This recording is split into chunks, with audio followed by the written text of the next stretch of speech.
Right now we are in Yerevan, Armenia. Right behind me is the Best Western Congress Hotel, where Robert Kachinyan is about to have a press conference.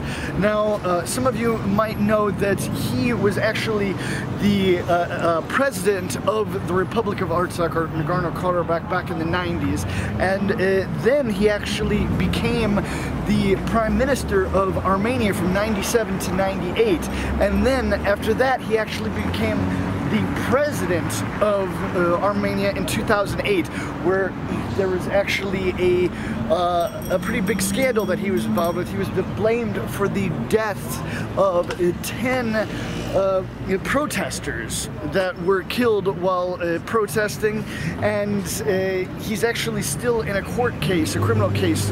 They're still going on here because of this. Now, as I said, he's going to be giving a press conference here behind me, and hopefully we're going to get to know a little bit more information about him, and we hope you learn as much as we do, because we're here covering every side. Now, you know, he's obviously against the Prime Minister, Nikol Pashinyan, but we're here to show as many sides of the political situation here in Yerevan as we can, so we can show you. So, because, you know, we're not the mainstream media, we don't have a narrative. We're going to give you the facts without trying to bend and change them to fit our liking. Our liking is the truth and nothing but the truth. So please like this video, share it across all social media, and remember, I'm a totally independent, crowd-funded journalist, so please support my work with the link on the screen or in the description. We're off.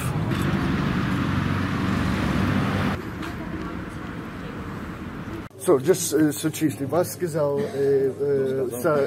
вы сказал меня за Роберт Качинyan пресс-конференц, не пустит меня, только пустит русский. Our announcement official was about that. Are accredited and press conference only for Russian medias which are in Armenia and their special correspondents. So we've just seen Robert Kachinyan head into the conference room, and as you just heard, we're not being allowed to go in because we're not Russian journalists. But we've got an inside man, and our camera is going to be inside there. We're going to bring you that press conference. Not going to be able to ask you questions, but we're going to bring you all the facts here. Здравствуйте. Я при пресс-конференции пытался вспомнить, когда имел пресс-конференции в последний раз. По итоге оказались безуспешными, просто не вспомнил, это было давно. Хотя общение с журналистами было регулярно. Такое количество журналистов из России говорит о том, что есть серьезный повод. Обычно поводы бывают плохие, хорошие. В данном случае это длящийся уже более 4 месяцев, или в районе 4 месяцев внутриполитический кризис в Армении, вызван он результатами правления бархатных товарищей, кульминацией которого стало очень горькое для нас поражение в войне. Как я полагаю, пресс-конференция сегодня будет вокруг именно этих вопросов. И я в вашем распоряжении. Виктор сказал, что не хотел бы ограничивать. Давайте такие разумные рамки, не до изнеможения. Пытаемся ограничить для себя, но будем действовать по факту. Ну что ж, спасибо вам, что вы здесь. Я в вашем распоряжении. Ну, давайте начинать. Прошу вас. Микрофон, пожалуйста. Возьмите микрофон. Сяро Баганян и Тартас. Роберт Сатракович, скажите, пожалуйста, вот мы видим ситуацию, которая сложилась в Армении сейчас. Видим, что у премьер-министра нынешнего есть определенная поддержка, и он является лидером этой части народного населения.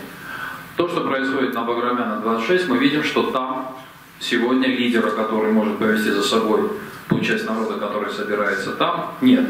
Вы говорили о том, что собираетесь участвовать в выборах и будете участвовать активно в политической жизни. Нет ли у вас, я бы не сказал желания, но все-таки желание возглавить эту часть населения нашего, которое собирается на Баграмяна 26? На Баграмяна 26, сейчас, да, напротив здания Национального собрания. Спасибо. Я не согласен с вашим утверждением, что там нет лидера. Там есть сформированный формат оппозиционный. Кому-то он может нравиться, кому-то нет, кого-то может вдохновлять, кого-то нет. Но это факт, и этому формату удалось консолидировать вокруг себя заметную часть нашего общества. Я поддержал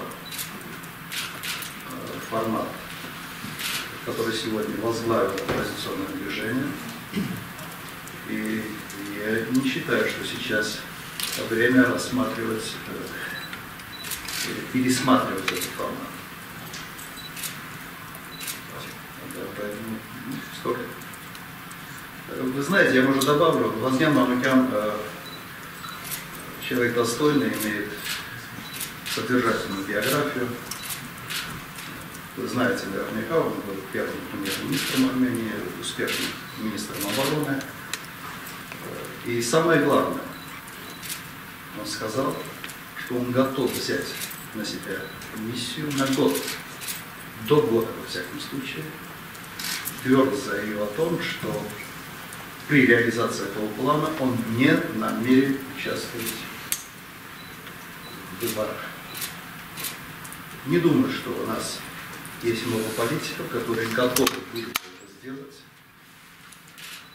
При успешной реализации этого плана я не завидую господину Мамыкяну, потому что это будет год очень тяжелой, неблагодарной работы. Поэтому надо смотреть на сложившуюся ситуацию и этот формат под предложенным мной углом зрения.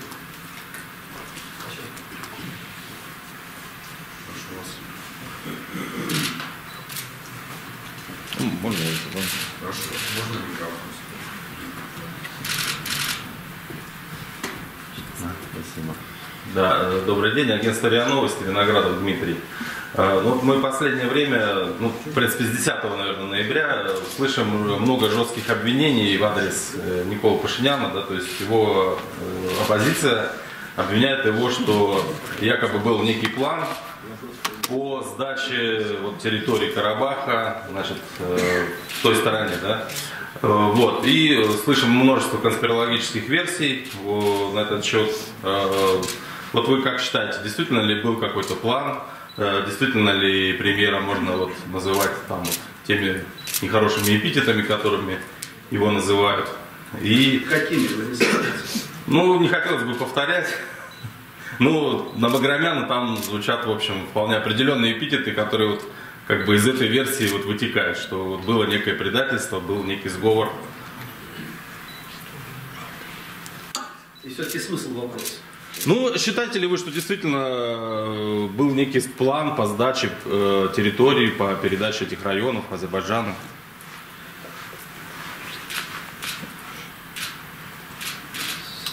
И в ходе войны, но преимущественно уже после войны, были высказаны очень серьезные сомнения в целом ряде действий правительства и лично премьера.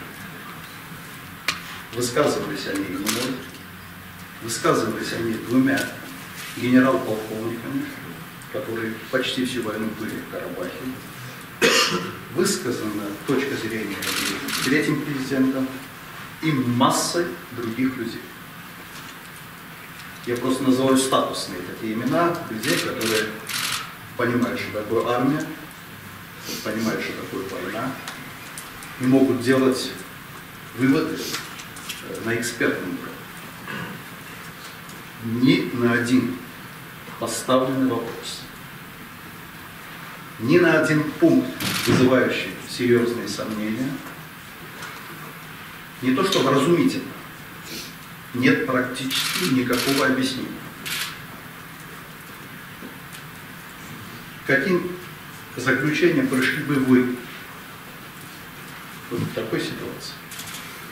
Вы понимаете, это ненормально, когда власть не может дать вразумительные, внятные объяснения вполне конкретным обвинениям. К примеру, почему на третий день войны была остановлена составляющая мобилизации, предполагающей пополнение действующих вооруженных сил. Почему премьер-министр не принял предложение российского президента 19 октября? Между тем, на 4-й день войны он уже знал о том, что война будет проиграна. Он имел письменное заключение Генерального штаба о том, что война, которая ведется, вероятнее всего, не вероятнее всего, а определенно будет проиграна. Это не просто пустые заявления. Это сообщение о преступлении, которым должна заниматься прокуратура и следственный орган. Поэтому речь не о том, что есть некая конспирологическая составляющая всего этого процесса. Есть вполне определенно озвученные вопросы, полное отсутствие ответов на эти вопросы, и в этой ситуации могут возникнуть какие угодно предположения. И набор всех этих фактов говорит о том, что да, есть серьезные сомнения подозревать, что это поражение было заранее запланировано. Мое отношение. Если вас интересует большее количество деталей, мы можем пойти по деталям. Почему план мобилизации на случай войны, у каждой страны есть такой план, выполнен немного более 50%? Почему вдруг страна пошла по пути создания каких-то не совсем понятных полуфедоинских отрядов, а не на пополнение регулярных вооруженных сил? Что должно было произойти в ходе той войны, которую мы имели, современная война. То есть и целый ряд других вопросов. Почему перед войной огромное количество опытных боевых офицеров, генералов, полковников были отстранены от руководства, были заменены или отправлены в отставку? Этот ряд я могу продолжить на весь остаток времени нашей пресс-конференции, поэтому давайте я остановлюсь вот здесь, и если у вас возникают какие-то вопросы по деталям, готов пойти по деталям. Просто вот интересно, как вы-то вот сами на эти вопросы отвечаете. То есть все-таки и премьер как бы не из военной сферы, может быть, это просто ошибки какие-то, или действительно какой-то вот был план зловещий? У меня есть очень серьезные сомнения в том, что, я повторюсь, что это слишком похоже на планированное поражение.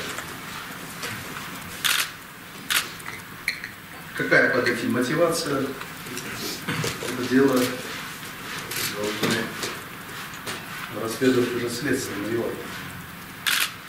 У нас есть обоснованное подозрение, что здесь что-то произошло не так, как должно было происходить в воюющей стране.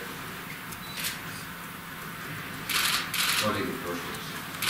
Дорогие казахстанские уведомления, вы заявили о возвращении большой политики, но были единственным президентом, у кого не было политической партии.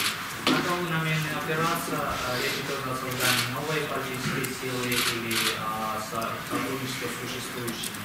И в целом, есть ли какой-то вариант, который заставит вас лично выйти на улицу и поддерживающий поступить? Начну с последней части вашего вопроса. Я призвал своих сторонников активно вовлечься в формат оппозиционный, который сегодня на улице и руководит оппозиционной политической борьбой. Сам я, вы знаете, не воспринимаюсь как партийный лидер. И я полагаю, что вероятнее всего я не буду создавать политической партии, хотя не исключаю такого развития событий. Но я не сомневаюсь в том, что будут политические партии, которые пожелают со мной сотрудничать на случай, если вся эта ситуация приведет к неочередным парламентским выборам. Я, кстати, был президентом в Армении 10 лет, будучи беспартийным, у меня не было партии, но все 10 лет была устойчивая коалиция из нескольких партий. И будучи беспартийным, но в сотрудничестве с такой коалицией мы показали весьма внушительные результаты в развитии Армении. Это 5-кратный рост ВВП и 8-кратный рост бюджета за 2 президентских срока. Я думаю, это на самом деле впечатляет. Поэтому решение той проблемы, которую вы обозначили, решение это есть. И я не сомневаюсь, что оно будет очень, очень эффективно.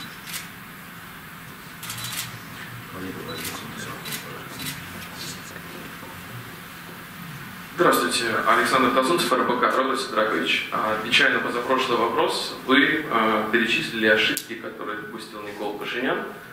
Я извиняюсь, я не перечислил, я обозначил лишь незначительную часть. Да, но его сторонники возразили бы вам, что за 20 лет, что страной управляли вы и Серж Саргсян, армия оказалась совершенно не подготовлена к подобной войне. Вот что вы им ответите? Практически все эти 20 лет на всех экспертных уровнях вооруженные силы Армении считались самыми боеспособными на Южном Кавказе. Ну, или мы должны принять, что эксперты не разбираются абсолютно, что такое армия, что такое боеспособность, и взять за основу то, что наш премьер понимает в армии больше эксперты, бывшие военные. У нас как-то были кадры при посещении одной воинской части. Наш премьер не сумел отделить рожок от автомата Калашникова. И я со стыда чуть не провалился, увидел эти кадры по телевидению. И меня совершенно не удивил, не удивляет результат этой войны. Абсолютная чушь. Люди, говорящие так, просто не понимают, о чем речь. Ломать не строят. Не строят. Знаете, русская пословица. Армию можно разложить буквально за пару лет, но строить ее надо многие-многие годы. С упорным трудом. Так вот, за эти 3 года они сделали все, чтобы создать проблемы не только в обществе, не только в армии, но, кстати, и в обществе. Поделить на черных, белых, богатых, бедных, пророссийских, там, прозападных. Такое количество разделительных линий. Ну, это тоже прибавляет некую составляющую ту конспирологическую теорию, о которой говорил ваш коллега. То есть, дальше, я просто правильно понимаю, что с вашей точки зрения, с точки зрения оснащения армии, именно непосредственно оружием и техникой, она была готова к такой войне? Я могу говорить за свой период президентства, и я утверждаю, что уровень оснащенности и боеспособности армии был выше, чем в армии Азербайджана. И, кстати, это были самые спокойные годы на границе. Минимальное количество жертв. В мое время не было еще беспилотников. Это 98-2008 год. И, кстати, основное преимущество азербайджанской армии было в воздухе, именно применение беспилотников с довольно сильной такой разведывательной информационной базой, что также вызывает многочисленные вопросы, каким образом они узнавали движение колонн в глубине и расстрел этих колонн беспилотников. Есть очень серьезные сомнения, что здесь не сомнения, а есть уверенность в том, что всей этой составляющей войны руководил Турция, были турецкие операторы, которые обеспечивали эту связь, и была некоторая аэрокосмическое, так скажем, сопровождение всего этого процесса. Но, я повторюсь, в мое время таких средств не имел ни Азербайджан, ни Армения. В плане боеспособности армии, просто абсурдно это. И, кстати, вы знаете, наш премьер и вообще эта власть никогда не возьмет на себя ответственность за то, или не обвинит себя сама в том, в чем можно обвинить кого-то еще. Это ДНК этой власти.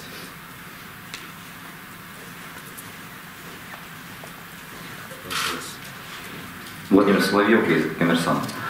Роберт Сидорович, вы так уверенно предсказали тяжелый год Вазгену Манукяну, как будто уверены в том, что именно этим и кончится нынешний политический кризис, тем, что он станет временным премьер-министром на год и пройдут выборы уже при этом временном правительстве. Но вот наблюдая не первый месяц за тем, что здесь происходит, у меня нет ощущения, что оппозиция, которая стоит на Баграмяна, как-то реально чем-то угрожает Николу Пашиняну. Он чувствует себя, по-моему, довольно уверенно, во всяком случае выглядит уверенно, когда выступает перед своими сторонниками.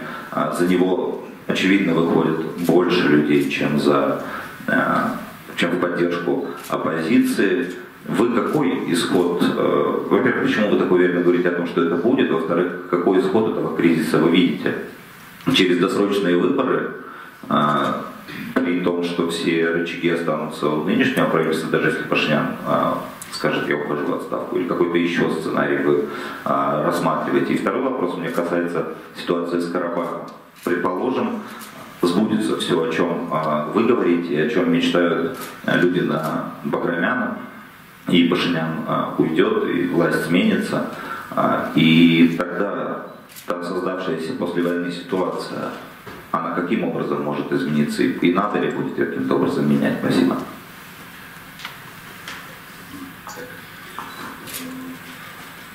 Во-первых, я говорил о вероятности, а не о том, что это обязательно будет.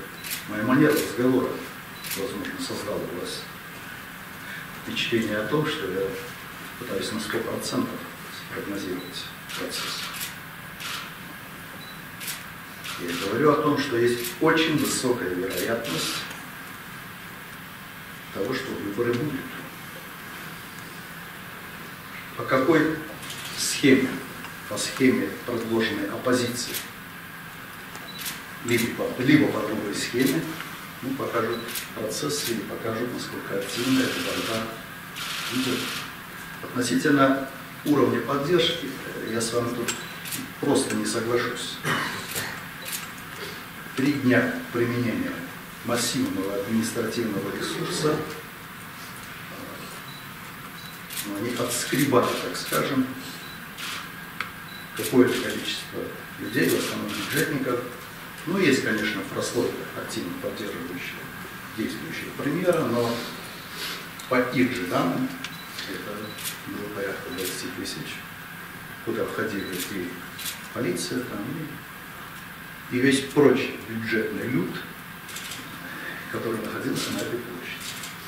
Так вот, вы сделаете минус, поправку на погрешность, и вы увидите уровень поддержки нынешней власти.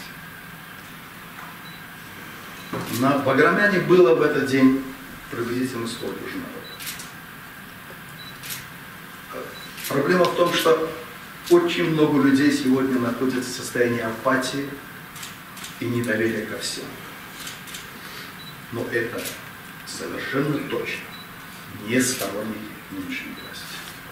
И прошлые тоже. Но и прошлой власти тоже. И прошлые тоже. Я согласен. Сегодня премьер-министр имеет самый высокий антирейтинг. Ни одна политическая партия не имеет столь высокий антирейтинг, который сегодня имеет действующая власть. То есть вопрос в том, удастся ли часть населения, которая находится в апатии,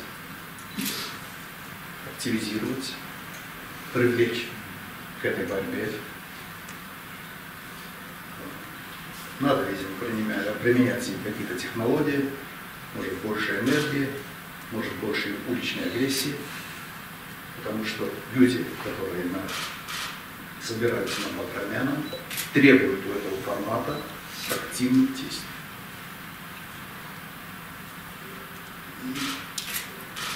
Вы знаете, у нас сложилась уникальная для постсоветской страны ситуация. У нас есть ответственная оппозиция и безответственная власть. То есть обычно как бы все это наоборот. Институциональная оппозиция всегда бывает более ответственной, поскольку она была во власти, и надеется, что она будет во власти.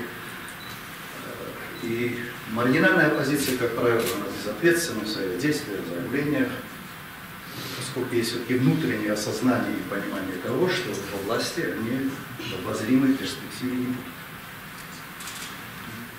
Вот весь этот оппозиционный формат, по крайней мере его самая такая видная часть, это люди, которые были во власти, люди, которые даже сейчас ведут себя ответственно, не прибегают к действиям, которые могут навредить стране, и может это даже им сегодня мешает. Потому что от них требуют активных и агрессивных действий. То есть они стремятся, они хотят сохранить все в рамках политического процесса. Хорошо это или плохо, судите сами. Я думаю, для страны это хорошо, но в логике происходящего это воспринимается как проявление слабости или нерешительности. Поэтому я предложил бы посмотреть вот под этим углом на происходящие процессы.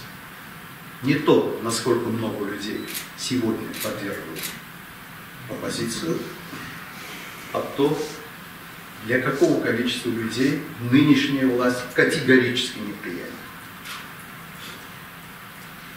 Поэтому здесь триггером, так скажем, для большей консолидации позиционного поля может быть любой инцидент. То есть мы на пороховой бочке, сидит на ней безответственная власть, которая ведет себя как маргинальная оппозиция, которая провоцирует какие-то процессы, которая способна на все, на другом полюсе ответственная оппозиция. На самом деле эта ситуация уникальна для особенно постсоветского пространства. Попытайтесь проанализировать ситуацию под этим ракурсом.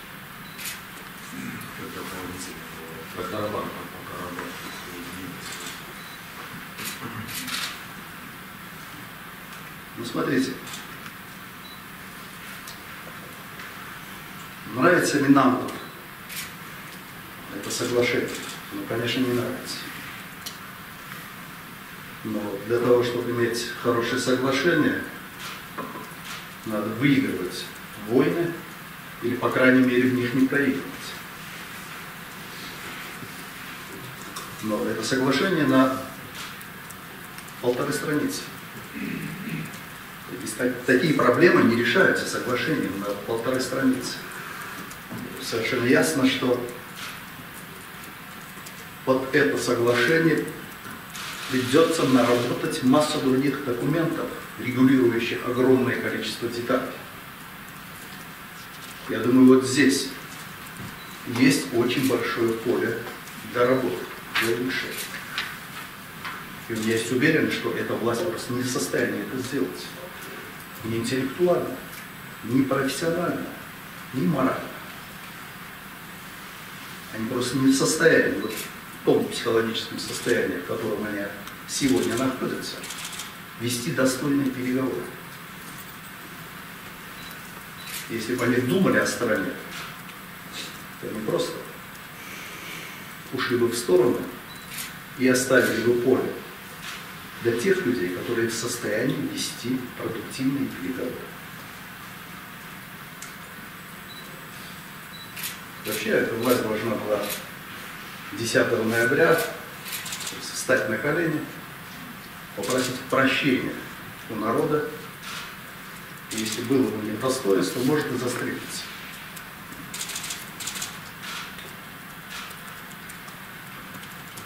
Разрешите. Хорошо, давайте так.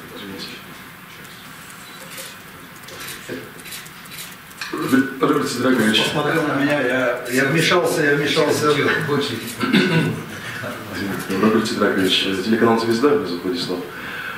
Все мы знаем внешнюю сторону истории с начальником генерального штаба, что стало поводом указа премьер-министра в его увольнении. А вот есть ли какие-то скрытые мотивы, которых мы не видим в этой истории? Почему вот власть пошла на конфликт с армией сейчас? И это первый вопрос. А второй вопрос: как вы оцениваете позицию нынешнего президента по вопросу увольнения или неувольнения, то есть то, что он не направил в Конституционный суд просьбу рассмотреть законность указа после второго обращения премьер-министра к нему? С этим вопросом. Направил, не направил? Не направил. Перед тем, как ответить на ваш вопрос, могу я попросить чашку кофе? У нас становится жарче по тематике. На первый вопрос.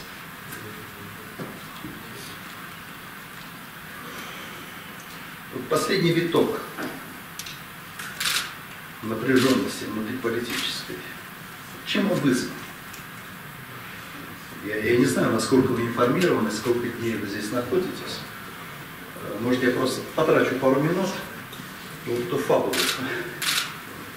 попытаюсь раскрыть, рассказать. 23 февраля премьер-министр дает интервью. Насколько я понял из содержания этого интервью, это была попытка ответить на интервью третьим лицам. В ходе этого интервью он попытался что-то говорить об армии, о вооружении, о чем не имеет ни малейшего представления, ну и наговорил глупости, скажем так. 24 числа корреспондент интернет-телевидения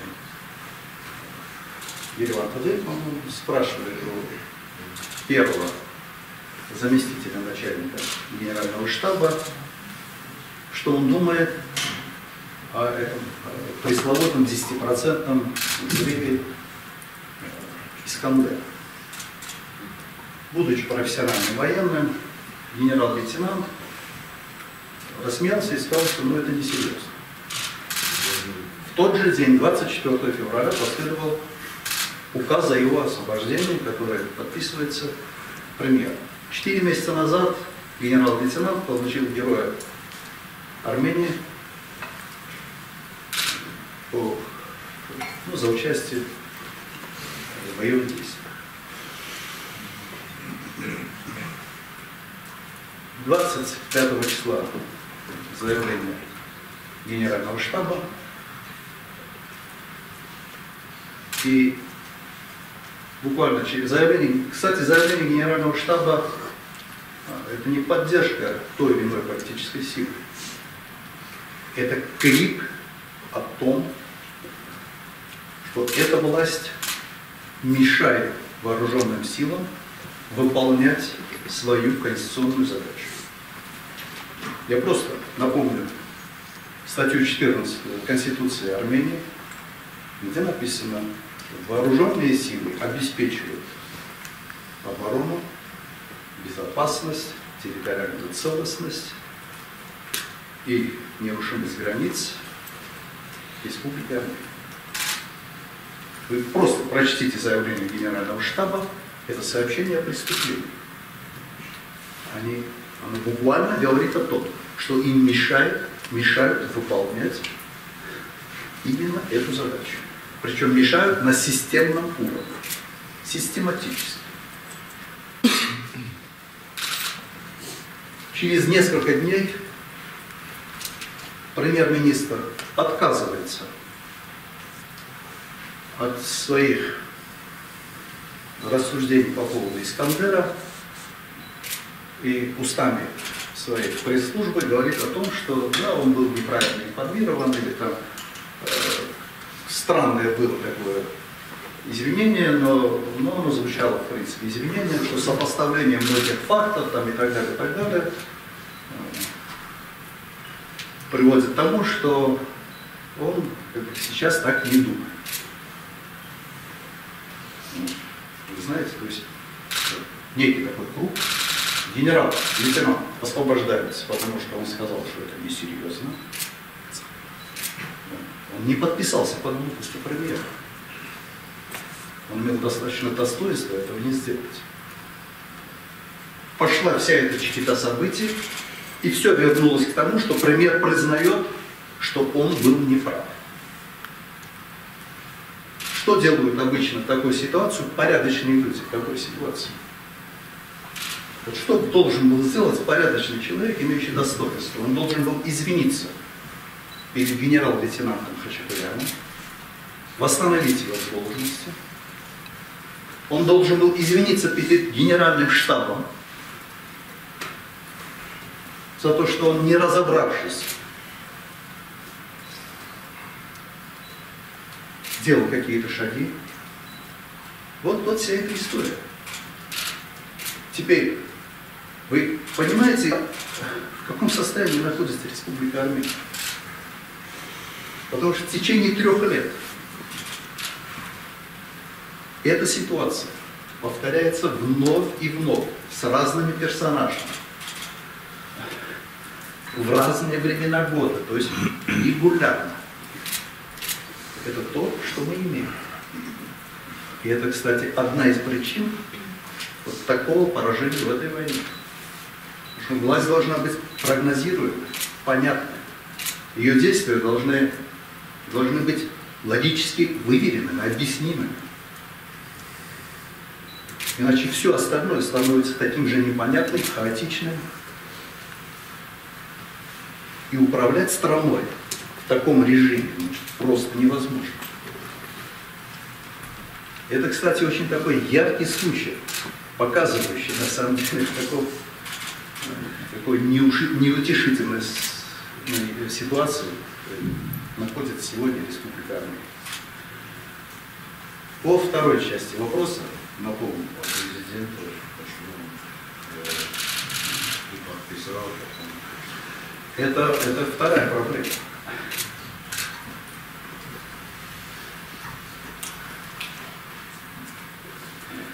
Вы не возражаете, я глоток сделаю. Ну, какое-то преимущество президент как бы должен.